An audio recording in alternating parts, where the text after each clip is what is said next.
Minsan, parang dagat ang buhay. Tahimik sa ibabaw, pero magulo sa ilalim. May mga araw na kalmado ka, parang walang problema.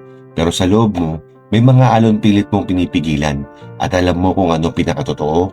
Di lahat ng bagyo kailangan labanan. Minsan, kailangan mo lang hayaan na lumipas. Kasi tulad ng dagat, hindi siya laging galit.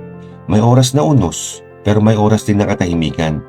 Kung pagod ka na, huminto ka muna. Hindi ka mahina dahil mapagod ka. Tao ka lang. At kahit ilang beses ka tinamaan ng alon, hindi ibig sabihin nun, lulubog ka na. Kasi may lakas ka na hindi mo nakikita.